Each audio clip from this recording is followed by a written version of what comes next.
Hi everyone, I'm Nancy Fredericks with Nancy Fredericks International, and welcome for joining me in Mindful Business Tip 14. And it's all about introvert and extrovert and how my world has gotten shaken up. I mean, for years and years, I've been able to get my arms wrapped around the duality, introvert, extrovert, and now, well, let me save that. Let me go back to the beginning so you can understand my journey and how riveting and challenging the news has been. Maybe not for you, but for me, because I work in the field, and this is what I've been helping executives with throughout the last 30 years of my business career. Anyway, years ago when I was in college, and that was a long time ago, in a psychology course that I took, they gave me a test, Myers-Briggs, that has 4 quadrants on it, but we're exploring only one today, introvert, extrovert. And what I discovered was that I was an introvert. And what that means in the simplest form, there's a lot more detail, but in the simplest form, it means that I really get renewed. I get energized by myself, not in large groups. And of course, the reverse is true for an extrovert. They find they get totally energized when they're in a meeting or in a group of people. So they get energized, and being in alone kind of brings them down and drains them. So it wasn't a surprise to me. Like, I could have told you I was an introvert. You know, as a kid, I loved doing projects by myself or reading or spending time with a best friend. And honestly, the horror of my life was these large group dances. It was as though it was from an alien world, and I just didn't quite fit in. If I went with a guy, you know, my boyfriend, and our little group of friends, I had a blast.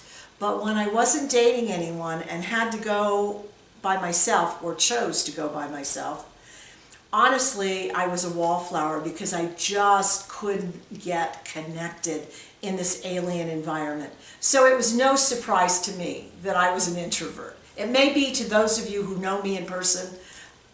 We'll get to that. So years and years later, I was doing something in the business world, and as part of the exercise, you again took the Myers-Briggs.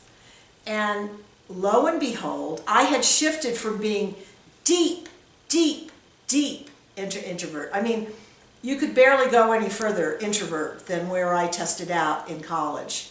Now, in the business community, I tested out several degrees past center, meaning I was now past center point and went into extrovert. It was the shock of my life. Here I had identified myself always as an introvert, and now it shows up as an extrovert.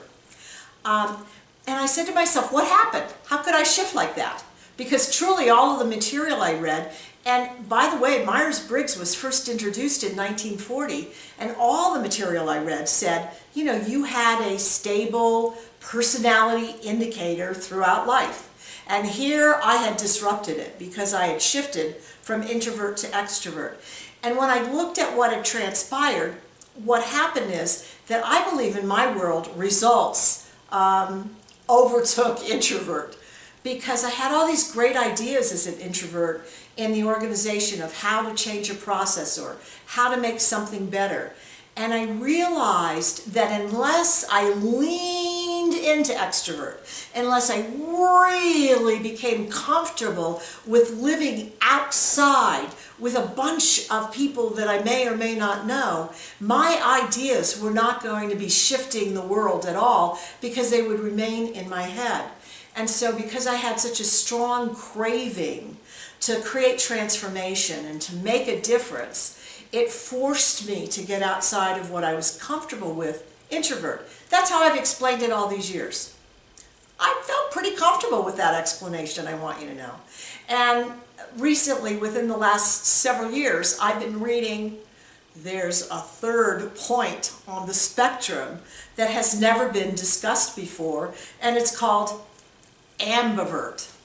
And they're people who are fluid's the wrong word, comfortable in both extrovert arenas and introvert arenas. They're people who are comfortable fluidly moving to what's needed now, rather than to be comfortable in one arena. Now, there is a downside, and there's a downside to all of the spectrum, whether you're an introvert, an extrovert, or now the new ambivert. And this one's kind of an interesting downside. The downside is because you're so fluid, because you have the ability to be comfortable and to move effortlessly in the thinking, introvert, deep thought process and into the extrovert world, that you have to choose now. Choose now what's best, what's best, what's best. But there's also this thing where, as an introvert or an extrovert, we all knew what energized us. We all knew the world that we flew in and felt the best in.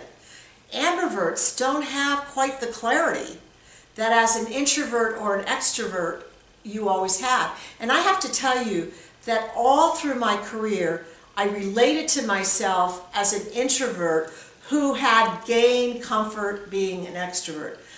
The ambiverts are people, though, that are able to adjust themselves to extrovert activities and introvert, and they have to manage themselves a bit more than I felt I had to manage myself as an introvert, because they have to recognize when they're not being energized. You know, boredom and being demotivated is the first sign that you've spent too much time in one world and that you need to shake yourself up and that you need to explore something bigger or better or more out or more in. Do you know what I mean? There's this management of your energy level that's kind of interesting to me. Now, I've just touched the surface of this whole topic. What I'd like you to do, if you're interested, is there's a lot of articles out there on it. But even more than that, you can take a test to find out whether you're an introvert, extrovert, or ambivert.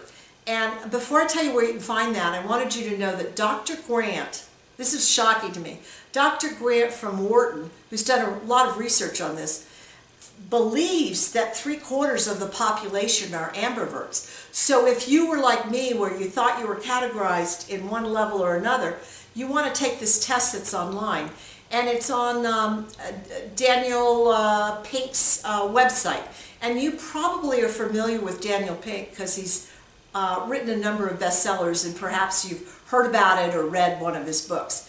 But what you do is go to danpink.com/assessment/ and take the test yourself and see where you fall.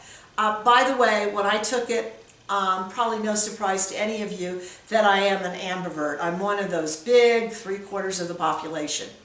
Anyway, thanks for joining me. I hope this was information that was enjoyable for you to receive. Look forward to you coming back next time, and much success to you always. Thanks so much, and have a fabulous time. Bye.